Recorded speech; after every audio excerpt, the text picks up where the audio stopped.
Bonsoir à tous, ravi de vous retrouver en ce vendredi 16 août. Toute l'actualité près de chez vous, reportages, interviews, portraits et votre météo à venir après des caprices du ciel qui ont forcément contrarié au petit matin ces 2 dernières journées tous vos projets de grand week-end au soleil. Nous sommes donc allés ce midi recueillir vos impressions et votre façon de gérer ces impondérables, comme pour certains, en se rendant notamment au musée océanographique avec toujours des animations très appréciées au cœur de ce lieu incontournable en principauté. Et pourquoi ne pas en profiter par ces temps incertains pour se plonger dans la lecture d'un bon bouquin? Nous sommes allés vous préparer une sélection de fin d'été et puis nous reviendrons dans ce journal sur le travail nocturne de la police maritime en matière de sécurité. Enfin, nous retrouverons un passionné d'astronomie et plus particulièrement dans le domaine de la conception des fusées.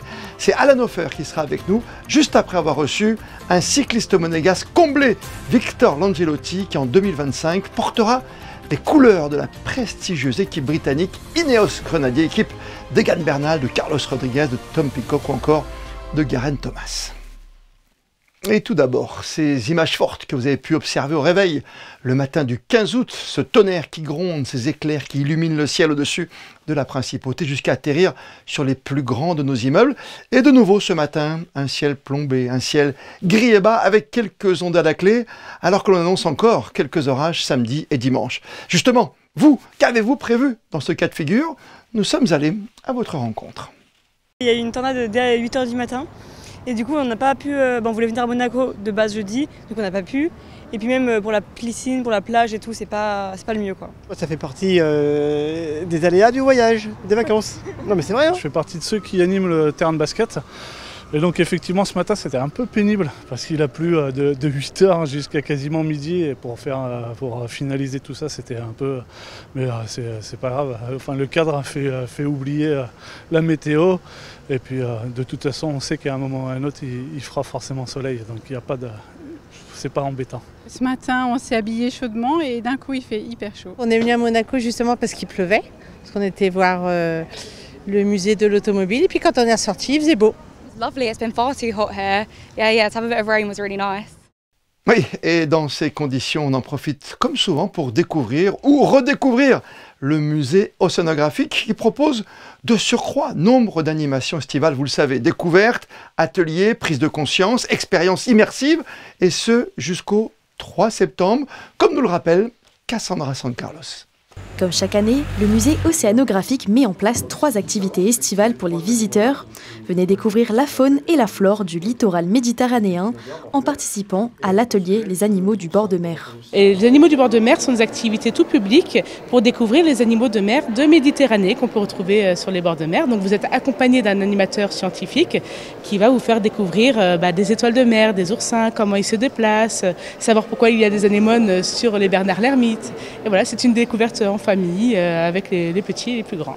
Vous pourrez également partir à l'aventure pour un escape game à bord du bateau du prince Albert Ier, le princesse Alice II, pris dans une tempête. Vous aurez aussi la chance d'explorer les fonds marins ou alors de plonger dans la peau d'un cachalot dans l'expérience immersive 360 degrés en réalité virtuelle. Et même si le but est de s'amuser, ces activités permettent d'acquérir de nouvelles connaissances et d'en apprendre plus sur l'univers marin grâce à des explications scientifiques à la fin de chaque atelier. Ils sont surpris de savoir qu'ils ne connaissaient pas tant de choses que ça sur les animaux, qui ils pensaient connaître, que ce soit des crabes, des étoiles de mer, et qui ne remarquent pas forcément. Et là, on se rend compte qu'en fin de compte, ils découvrent un autre monde qu'ils n'ont pas l'habitude de voir autour d'eux. On a touché, on a fait beaucoup de choses très très intéressantes avec Gabriel et il était vraiment super sympa, c'est vraiment chouette. Oui, c'est une expérience intéressante qui est proposée par le musée. Les enfants ils découvrent un peu le monde de la nature autrement. Ça leur permet de les toucher, de comprendre un petit peu aussi et sensibiliser effectivement à tout ce milieu marin. Sensibiliser aux enjeux environnementaux de notre société, c'est ce que souhaite faire le musée avec ses activités. On sent que les gens sont de plus en plus sensibilisés en tout cas à tout ce qui est écologie, pollution, de plus petite génération, quand on reçoit même les plus petits, on sent qu'il y a cette sensibilisation à l'écologie, au plastique, à la pollution et qu'il y a une vraie volonté de protéger ces océans. En parallèle des animations estivales, c'est le dernier été pour venir visiter l'exposition Mission Polaire, installée depuis 2022. Une immersion totale dans les milieux polaires à travers 5 espaces dédiés. Elle devrait quitter le musée d'ici la fin de l'année. La sécurité est l'un des grands atouts de la qualité de vie ici en Principauté, sur terre comme en mer. Sous l'impulsion de Richard Marangoni, contrôleur général en charge de la direction de la sûreté publique, la division de la police maritime et aéroportuaire a décidé de compléter son dispositif de prévention avec des patrouilles de nuit. Vanessa Dessy et Thomas Deus ont suivi un exercice nocturne. L'appel maritime en priorité. Un requérant nous sollicite concernant un nageur en grande difficulté au niveau des rochers à l'aplomb du musée océanographique parlé. De Golfe 7, je vous reçois un nageur en difficulté au niveau des enrochements sous le musée. On part immédiatement avec le Saint-Georges. En Principauté, ils sont en quelque sorte les gardiens de la mer et s'assurent que le calme règne, prêts à intervenir au moindre signe de détresse. La division de la police maritime et aéroportuaire a pour mission de veiller quotidiennement au bon fonctionnement de la vie maritime monégasque. Des patrouilles de nuit viennent dorénavant améliorer le dispositif de prévention. Ce sera justement pour prendre en compte des personnes qui pilotent des jet skis, qui pilotent des embarcations et qui pourraient être susceptibles d'avoir consommé de l'alcool, des produits stupéfiants ou de bien ne pas respecter non plus la vitesse qui est imposée dans certaines profondeurs au niveau de nos eaux. Des fonctionnaires qui vont pratiquer ce qu'on appelle le contrôle à l'abordage, c'est-à-dire bord à bord et demander les pièces d'identité, vérifier le comportement des personnes et donc développer cette politique de prévention, y compris dans le domaine de la mer. Mais nous avons également la présence en soirée de nos collègues qui vont faire des patrouilles pédestres sur les abords donc, du complexe balnéaire. La division de police maritime et aéroportuaire a la charge du sauvetage maritime en Principauté de Monaco sous l'égide du CROSMET. Elle est force menante. Elle peut avoir bien sûr le concours de nos amis et collègues sapeurs-pompiers sous certaines conditions, mais pour autant c'est une force menante en la matière et nous sommes dans le cadre des patrouilles que nous allons effectuer donc de nuit également sur ce dispositif-là de porter assistance lorsque ce sera nécessaire. Lors d'un exercice en conditions réelles, la police maritime simule une intervention nocturne.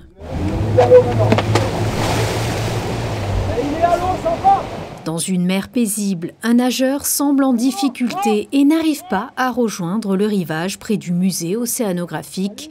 L'homme semble épuisé et lutte pour rester à la surface. À bord du Saint-Georges, les policiers repèrent la victime. Un sauveteur plonge afin de le ramener vers le bateau.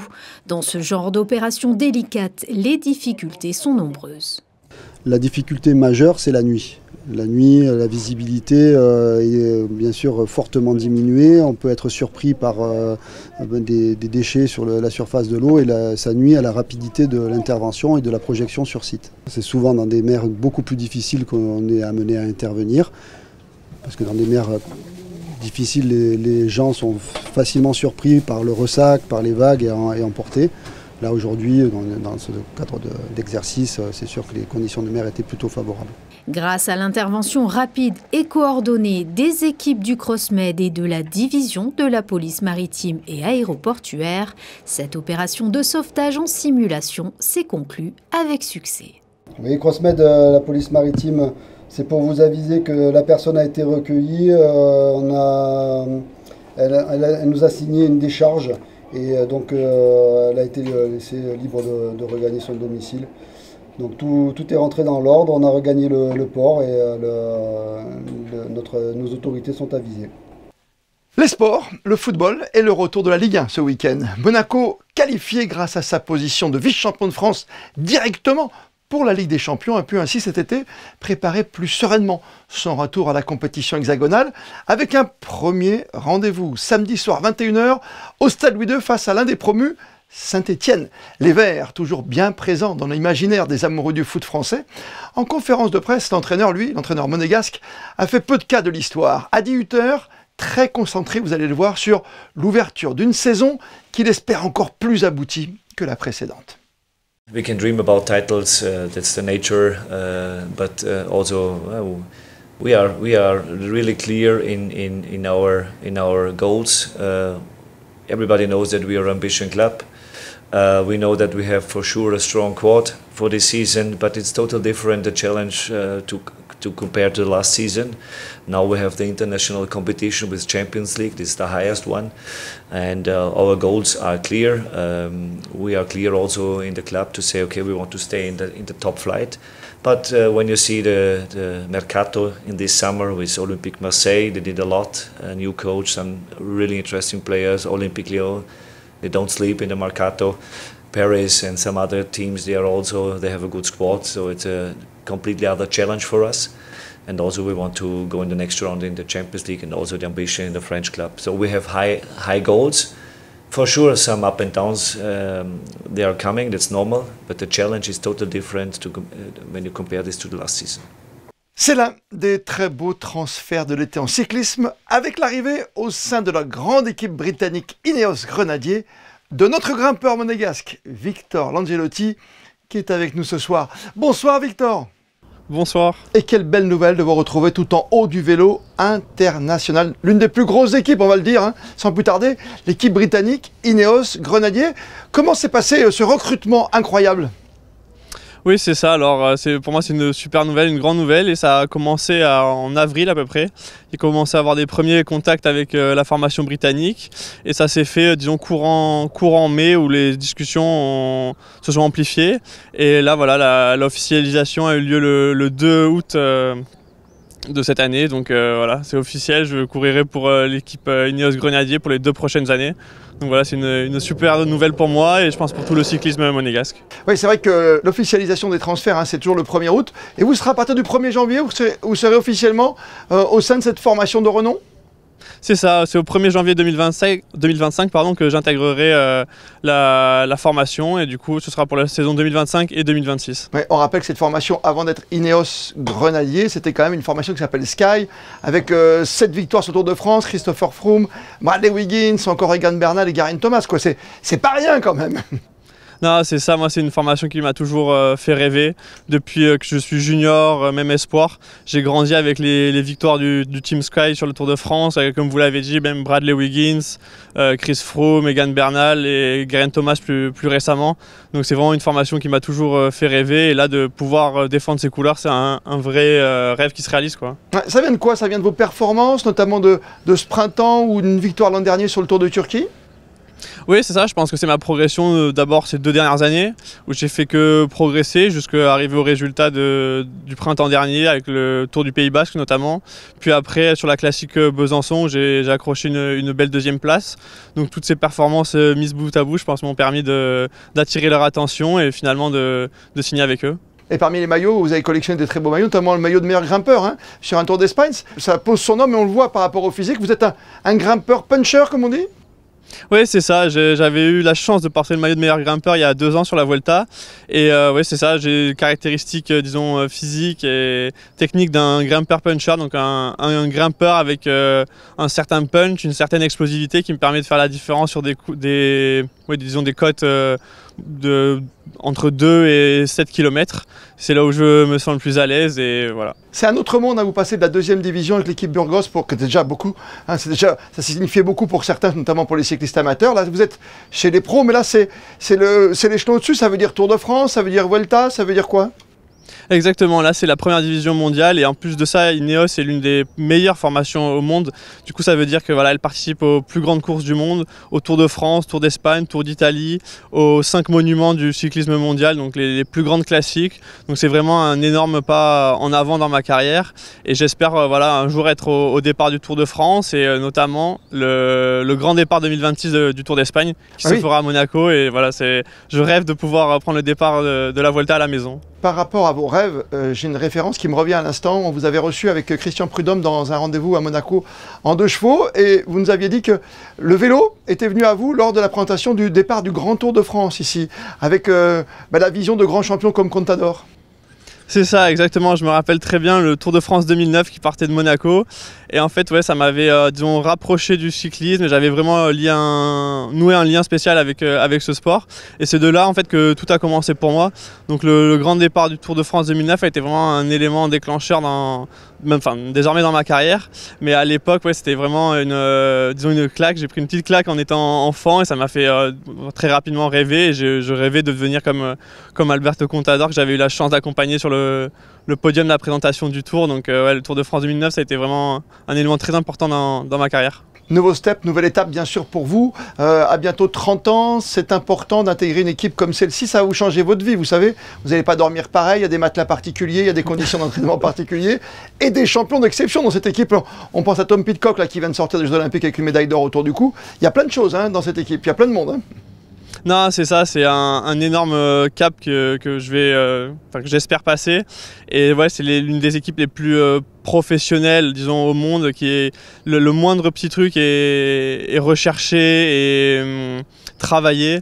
Du coup, il n'y a aucun détail n'est laissé au hasard. Et après, voilà, comme vous l'avez dit, pouvoir côtoyer des coureurs au quotidien comme Tom Pidcock, champion olympique, ou Geraint Thomas, Egan Bernal qui ont gagné des Tours de France. Carlos c'est vraiment Rodriguez, aussi, oui, Carlos. Enfin, c'est des très très grands champions avec lesquels je vais pouvoir vivre, disons, au quotidien et apprendre énormément d'eux. Dernière question, parce que j'y pense maintenant également. Vous avez déjà votre programme de préparation pour être au top, par exemple pour le départ de la Vuelta. Est-ce que vous allez changer votre alimentation, votre façon de vivre ? Alors oui, ça j'en ai discuté justement déjà avec l'équipe qui a un staff très élargi avec des préparateurs physiques, mentaux, aussi des préparateurs disons dans la nutrition, des nutritionnistes. Du coup tout est calculé, rien n'est laissé au hasard. Et voilà, pour l'année prochaine, j'ai très hâte de commencer à travailler avec eux pour pouvoir peaufiner ma préparation en vue des premières courses. On sait déjà qu'on aura plusieurs stages, oui. Notamment un stage en décembre pour préparer du coup la saison suivante. Et voilà. Merci et félicitations Monsieur Victor. Merci à vous. Après l'effort, le plaisir de se poser en plein été, un bon livre à la main. Voici pour vous ce soir 5 idées de lecture, tous genres confondus. En attendant, les habituelles sorties de la rentrée. Top 5, signé Alban Gingembre et Jean-Alexandre Dordet. Et oui, c'est l'été, pendant les vacances, il est temps de se relancer dans les lectures que vous avez peut-être mis de côté. Alors on vous a préparé une petite sélection. Alors Loïc, vous nous avez préparé une sélection de 5 livres à dévorer cet été. On commence par le livre illustré, le manga. Oui, alors Spy X Family, c'est un manga pour toute la famille. Ça va autant aux enfants qu'aux adultes. Vous avez donc le personnage principal qui est un espion qui doit, pour s'infiltrer, créer la bonne famille parfaite. Donc du coup, il va aller dans un orphelinat, accueillir une jeune fille. Elle a 5 ans et elle peut lire dans les pensées. Lui ne le sait pas, ce qui du coup crée des situations assez cocasses parce que elle va tout comprendre de travers quand lui réfléchit à ses plans de mission. Ensuite, vous nous conseillez un roman policier. La Psy de McFadden, donc c'est son 2e livre. Ça va parler en fait d'une famille qui emménage dans la maison d'une ancienne psychiatre. Très vite, la femme va tomber sur les enregistrements de la psychiatre. Elle va les écouter et elle va se rendre compte qu'en fait la psychiatre a appris beaucoup de secrets, qu'elle en avait aussi, et l'autrice est très douée pour ça, parsemer des petits éléments qui installent une ambiance et qui fait avancer l'histoire. Petit à petit, on a très envie de savoir la suite puisque du coup il y a vraiment des secrets et des rebondissements tout au long du livre. Super. Ensuite, côté fantastique. Four Wings, c'est pas forcément une nouveauté, même si la série continue maintenant. Le tome 3 sort très bientôt. On va suivre les aventures de Violette, qui est une jeune fille qui normalement était prévue de devenir scribe. Donc une petite vie tranquille au milieu des livres et des archives. Sa mère en décide autrement puisqu'elle va l'inscrire de force à l'école des dragonniers, où la sélection est très rude, où vu qu'elle est fille de général, beaucoup veulent sa peau. Et du coup, par esprit de contradiction et par volonté de survivre, elle va se dépasser tout le temps. Côté littérature française. On a Les Yeux de Mona. C'est un premier roman, c'est la petite fille, donc Mona, qui va perdre la vue. On lui annonce qu'elle a 52 semaines, donc à peu près un an, avant de devenir complètement aveugle. Son grand-père se donne pour mission en fait de lui faire découvrir l'art et de lui faire apprécier l'art. Donc en fait, chaque semaine, il va l'amener dans un musée différent, voir une œuvre différente, lui expliquer comment l'artiste a créé l'œuvre, dans quel contexte il a fait, pourquoi il l'a fait et comment apprécier ça. Et pour terminer, on n'oublie pas la romance. Butcher and Blackbird, le sujet est très simple, 2 tueurs en série qui tombent amoureux. En fait, ils se retrouvent par hasard à vouloir aller tuer le même tueur en série. Et ils vont se croiser et puis à nouveau se croiser chaque année pour une sorte de petit défi. On leur donne une ville, on sait qu'il y a un tueur en série dedans, ils y vont et ils doivent le trouver le plus vite possible. Mais forcément, ça rapproche, ça crée des liens, ils sont assez isolés parce qu'ils ont vraiment une passion qui est très unique et en fait, ils arrivent à se comprendre l'un et l'autre. Et pour ma part, je vous conseille Tant que le café est encore chaud. C'est un roman qui se passe au Japon. C'est un café qui propose à ses clients de retourner dans le passé et ça donne lieu à plusieurs belles histoires assez touchantes. L'évasion sous toutes ses formes. Et ce soir, partons ensemble à la rencontre d'un passionné de conquête spatiale. Alan Hofer, qui a tout juste 17 ans, a déjà la tête dans les étoiles. Le jeune lycéen compte à son actif la construction et le lancement de plusieurs fusées. Il a même fondé le premier club de fusées expérimentales en principauté. C'est de sa chambre, transformée en atelier, que toute la magie opère. Son portrait est signé Alban Gingembre et Camille Caloni. Tout commence en 2019. Alan rencontre Buzz Aldrin, le 2e homme à avoir marché sur la Lune. C'est là que le déclic est arrivé. Je voulais faire partie de l'exploration spatiale. Alan se met à tout apprendre et de la théorie, il passe à la pratique. Il construit une première fusée qui lui permet d'obtenir une certification pour ses lancements. C'est vraiment un travail de manuel, un travail de patience, un travail de persévérance. Parce que des fois, je reste jusqu'à 2-3 heures du matin à travailler. Je dis, mais qu'est-ce que je fais là ? Et au final, on se rend compte qu'on a fini, on lance la fusée, ça marche. Et là, c'est le plus beau moment de tous. Après, j'ai lancé Daedalus, une fusée plus lourde. C'était vraiment pour confirmer la première fusée. Et après, il y a eu Hercules. J'ai fait vraiment un bond en technologie. Et donc, Hercules est allé à 1000 mètres si je me souviens bien, et ça m'a permis d'obtenir la Level 2 Tripoli Certification qui me permet maintenant de lancer des fusées jusqu'à 10 km d'altitude. Ici on a mon petit atelier avec une loupe pour souder les composants avec la soudeuse, et en bas on a le composant le plus important de l'atelier, l'imprimante 3D qui me permet de faire plein de parties de ma fusée. Et comme tout passionné, Alan pourrait en parler pendant des heures parce que son souhait, c'est aussi de transmettre. En parallèle de mes lancements de fusées, j'ai travaillé avec Orbital Solutions Monaco. On a participé à un projet qui s'appelle ZSat, qui avait pour objectif d'envoyer un nanosatellite dans l'espace. Et un projet qui nous a amené aussi à Dubaï, à l'exposition universelle de 2022, où j'ai pu faire un discours devant une école de jeunes filles qui étaient passionnées par l'espace. Donc pour moi, ce qui est important, c'est de se rendre compte qu'il y a beaucoup de gens passionnés autour de nous. Ils ont juste besoin d'une étincelle pour allumer le feu de la passion, disons. Ça me prend tout mon temps et je ne vois pas mon temps défiler. Derrière cette passion, un objectif, envoyer l'homme sur Mars. En attendant, Alan travaille déjà sur un nouveau modèle de fusée, un projet de taille qui reste secret pour le moment. Retour sur Terre, avec toujours un peu de rêve et de magie tout de même, avec les animations prévues ce samedi en fin d'après-midi sur le quai Albert Ier. Pour les plus jeunes tout d'abord, au-delà des structures installées pour l'été, vous pourrez découvrir dès 18 h et visiter plusieurs châteaux gonflables. Et un peu plus tard, pour les plus grands, grande soirée en musique sur le thème des années 90 à 2000 qui débutera à 21 h 30. Et à cette occasion, justement, il est grand temps de regarder tous ensemble ce que nous réserve la météo pour ce week-end. C'est avec vous, et surtout pour les prochaines heures. Christine Datomel.